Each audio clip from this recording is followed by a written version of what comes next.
안녕하십니까. 국민에게 보고하다 김도우입니다. 오늘은 이거 혹시 대가성 출마 아닌가, 이러한 내용으로 방송을 하겠습니다. 여러분, 어제 이 황운하 전 울산지방경찰청장, 현 경찰 인재개발원장이 4.15 총선 출마를 위해서 이 경찰청에다가 의원 면직을 신청했다고 자신의 페이스북에 밝혔습니다. 지금 이 울산 사건의 피의자로서 수사를 받고 있는 중인데요. 황 원장은 현 시점에 이 비위가 있다는 증거는 확인되지 않았다면서 사직서가 수리될 것으로 보고서 이 총선 출마를 확실히 표현을 했습니다. 여러분, 이 황운하는요, 그러면서 이런 얘기를 했습니다. 누구도 저와 같이 억울한 일을 당하지 않는 그러한 공정한 세상을 만들기 위해 이 총선 출마를 결심했다.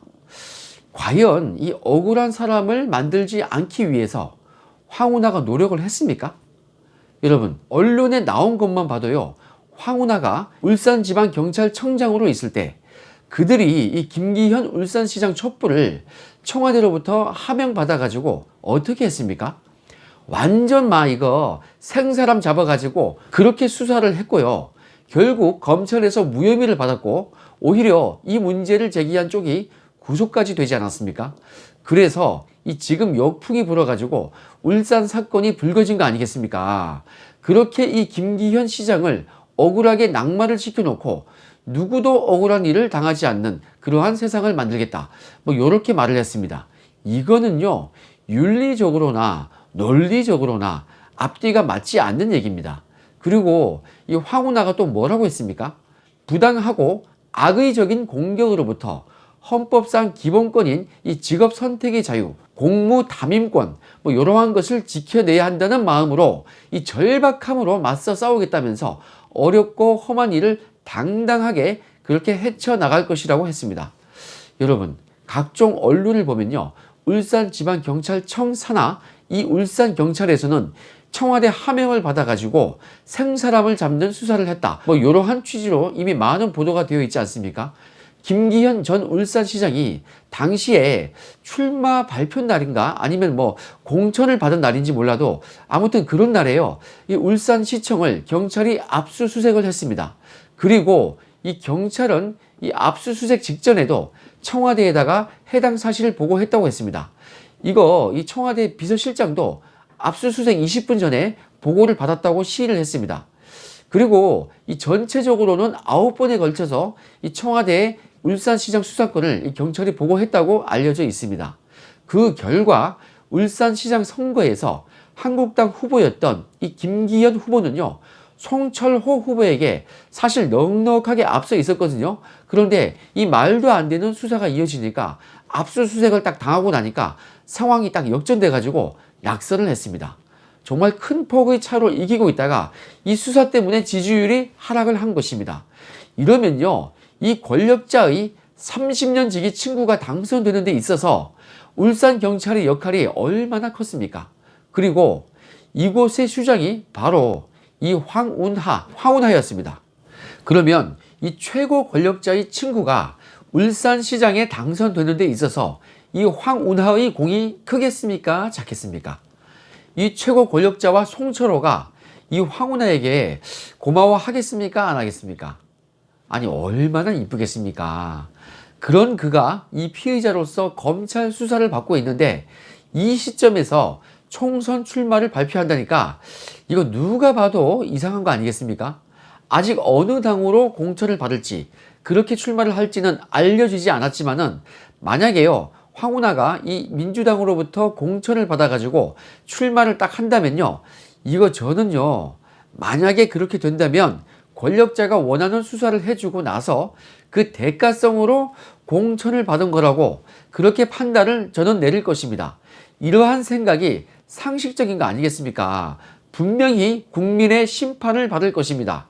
그는 자신의 출마가 이 공정한 세상을 만들기 위함이라는 그런 명분을 내세웠지만은 만약에요, 대가성이 의심되는 공천을 받는다면 그의 출마 자체가 불공정한 세상에 일조를 하는 것이 될 것입니다.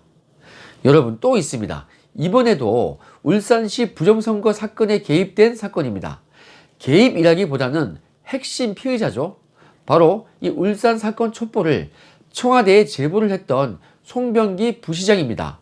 이 송 부시장은 아직 확정적으로 출마 의사를 밝히지는 않았습니다. 그렇지만 좌파 매체죠, 오마이뉴스도 최근 이 선거 개입 의혹, 송병기 부시장 직권 면직 총선에 나오나 뭐 이러한 제목의 기사를 보도했고요. 이 기사에서 총선 공직자 사퇴 기한을 이틀 앞두고 송병기 스스로가 직권 면직 처리를 요청한 것으로 알려졌다, 뭐 이렇게 보도가 되어 있습니다.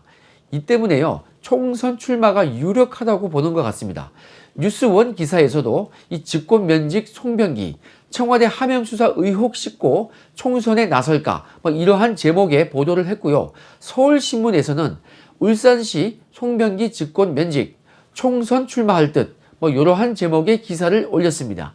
이거에 대해서 서울신문은 송병기 부시장이 직권 면직 처분으로 이 공직에서 물러나가지고 총선에 출마하기 위한 수순으로 보인다, 뭐 이렇게 언급을 했습니다. 이 기사는요, 이 서울신문 기사는 다른 기사 보도보다도 이 송병기의 출마설에 대해서 더욱더 무게를 두고 있는데요. 송병기가 이 검찰 수사 과정에서 실추된 명예를 회복하기 위해서 총선에 출마하겠다는 의지를 주변에 알린 것으로 전했다고 그렇게 보도를 했습니다. 여러분, 황운하에 비해서 이 송병기는요, 아직 스스로의 입으로 총선에 출마하겠다, 뭐 이렇게 직접 얘기한 것은 없는데요. 복수의 신문들은 송병기가 이렇게 직권 면직이 된 것은 출마를 위한 것이라고 그렇게 해석을 하고 있습니다. 저도 그렇게 보고 있습니다. 아니라면은 공직 신분을 벗을 이유가 전혀 없거든요. 면직이 되면 급여 자체가 나오지 않는데 왜 그렇게 하겠습니까? 저도 그래서 이 송병기가 출마를 염두에 두고서 직권 면직을 한 것이 이게 맞다고 보고 있습니다. 서울신문에서는 송병기가 출마 의사를 주변에 알렸다고 언급을 했으니까 저는 이 송병기가 4.15 총선에 출마할 것이 거의 맞을 거라고 예상을 하고 있습니다. 그런데 이 황운하나 이 송병기나 누가 먼저랄 거 없이요, 송철호의 당선에, 울산시장 선거 당선에 큰 공을 세운 사람들이죠. 이건요, 제가 한번 언급을 했었는데 울산시 경제부시장이나 부산시 경제부시장이나 이게 직급이 아마 같을 거예요. 광역시 부시장이니까. 그런데 송병기가 유재수보다는 직급이나 위치상으로 등급이요, 상대적으로 좀 낮다고 저는 평가를 하거든요. 객관적인 위치가 그렇다고 저는 평가를 하는 것입니다. 별정직이 아닌 일반직이나 지방직 공무원으로서 공직에 있을 당시를 기준으로 해서 제가 드린 말씀입니다. 유재수는 전체 공직자에서 최고 요직인 금융정책국장이어서 한 나라의 금융정책을 좌지우지한 사람이죠. 송병기는 유재수와 견줄 만한 사항이 아니거든요. 송병기가 얼마나 공이 컸으면 유재수와 같은 레벨의 이 광역시 경제부시장으로 맡겠습니까? 그래서 저는요, 송병기는 황운하보다는 조금 더 고약한 상황이라고 보는 것입니다. 아마 울산시 경제부시장으로 임명된 자체가 저는 채용비리 의혹이 매우 짙다고 생각을 하고 있습니다. 청와대에 첩보를 제보해서 그렇게 해서 생긴 일들이니까 당연히 대가성이 의심이 되는 것입니다. 그런데 이번에는요, 최소 차관급 혹은 뭐 장관급이라고 하는 이 국회의원에 출마를 한다면은, 더구나 만약에 이 민주당의 공천을 받는다면요, 이것을 누가 대가성이 있다고 생각하지 않겠습니까? 이렇게 두 번이나 수혜를 누리는 셈이니까 황운하가 이 민주당 공천을 받는다면 송병기는 이 황운하에 비해서 한 번 더 수혜를 누리는 그러한 결과가 될 것입니다. 그런데 이 무소속으로 나갈 거면요, 되지도 않을 거고, 이 송병기 역시 출마를 하게 된다면 민주당 공천을 받을 그러한 가능성이 크다고 보여지는 것입니다. 만약에 이게 사실로 밝혀진다면 한 명은 첩보를 가져다 주고 또 다른 한 명은 그 첩보를 가지고 열심히 수사를 해가지고 결국에 이 최고 권력자의 30년 지기 친구를 울산시장으로 당선시켰다고 그렇게 해석을 해도 누가 뭐라 하겠습니까? 참 이거 결과적으로 보면요, 이 두 사람이 업무 분담이 참 잘 되어 있습니다. 저도 이 검찰에서 첩보를 생산해서 수사팀이 이첩을 해왔던 뭐 그런 경험이 많다 보니까 그래서 드리는 말씀인데, 이게 우스갯소리로요, 정보를 딱 물어와 가지고 첩보를 만드는 사람을 우리는 속칭 찍새라고 부릅니다. 그리고 이 찍새가 찍어온 그 첩보를 가지고 열심히 닦는 사람을 두고서 딱새라고 하거든요. 이게 정보하는 사람들의 은어입니다. 그렇게 역할 분담이 되어 있는데, 송병기와 이 황운하는요, 찍새와 딱새로서 정말 환상의 콤비로서 멋진 결과물을 만들어낸 것입니다. 그래 놓고 둘 다 민주당 공천을 받는다? 와, 만약 그러면요, 우리 국민들은 그들이 찍고 닦은 그 구두에 대해서요, 환불 요청을 할 것입니다. 아예 이거 새로 사고 말지 그들이 닦아준 구두 이거 안 신을 것입니다. 이렇게 우리 국민들은요, 자존심이 있는 국민들입니다. 이 두 사람이 민주당 공천으로 출마를 한다면 그 지역 주민들은요, 투표로서 따끔하게 혼을 내주시기 바랍니다. 그래야 이 다음번이라도 공직자들이 그러한 정치적으로 편향된 그러한 업무 처리를 하지 아니할 것입니다. 만약에 이들이 조국식 표현에 의하면 부역자들이 정권에 충성한 대가로 민주당 공천을 받는다면, 계속 그러한 식으로 정치적 중립성을 지키지 않는다면 그런 공직자가 계속 나올 것으로 심히 우려가 되는 바입니다. 그런데 여러분, 그들이 굳이 그렇게 공천을 받아가지고 나온다면은 뭐 어쩌겠습니까? 결국 그리 되면요, 국민 여러분들께서 직접 나서 주셔가지고 다시는 생각도 할 수 없는, 택도 없는 그러한 지지율을 보여주시기 바랍니다. 그리고 이 사람들 말고도요, 이 나라의 사회주의화를 막기 위해서 우리 국민들이 직접 이 국민의 뜻이 무엇인지를 꼭 보여주셔야겠습니다. 어제 뉴스를 보니까 강기정 청와대 정무수석이 부동산 매매 허가제 도입의 필요성을 언급을 했지 않습니까? 아니 이게요, 완전 뭐 사회주의지 무슨 자유민주주의겠습니까? 자유민주주의, 시장경제질서, 요거는요 우리 헌법의 근간인데, 사유재산제도, 계약 자유의 원칙 뭐 이런 거 아니겠습니까? 그런데 그러한 근간을 흔드는 얘기 아니겠습니까? 집을 사는데 국가의 허락을 받아야 된다? 야, 그런데 여러분, 반나절도 되지 않아서 청와대가 그런 검토를 한 적이 없다고 했습니다. 이거는요, 여론을 의식한 거 아니겠습니까? 그런데요, 이들을 제가 가까이에서 지켜본 결과 강기정이 저는 헛소리한 것이 아니라고 봅니다. 뭔가 자기네들끼리 언급이 있었으니까 그런 말이 삐져나온 거 아니겠습니까?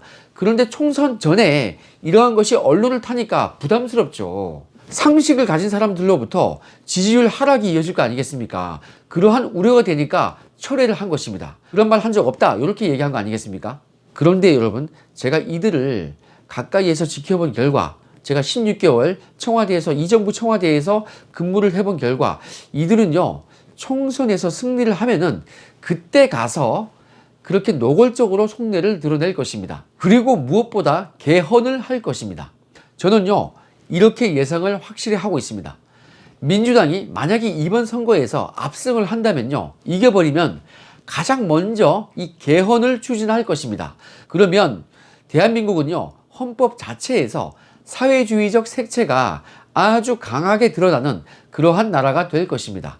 그래서 이 총선 이전에는 이 전략적으로 그런 사회주의적 색채가 강한 부동산 매매 허가 뭐 이런 얘기를 쉬쉬할 것입니다. 그런데 그들이 이기면요, 이거 완전 개헌되고 그들이 원하는 그런 세상을 만들 것입니다. 여러분, 이 나라가 어떻게 세워졌습니까? 그 강대국들의 틈바구니 사이에서, 그 전쟁의 참혹함 속에서 온 국민의 정성과 기도로서 탄생한 나라 아니겠습니까? 이런 귀한 나라를요, 우리가 한순간에 속아가지고 사회주의화가 되는 거, 이거 그대로 내버려 둘 수는 없는 것입니다. 여러분들께서 꼭 지켜주시기 바랍니다. 공감하신 분들께서는 구독과 좋아요 눌러주시고요. 오늘 방송은 여기까지 하고 내일 또 좋은 영상으로 찾아뵙겠습니다. 즐거운 하루 되시기 바랍니다. 감사합니다.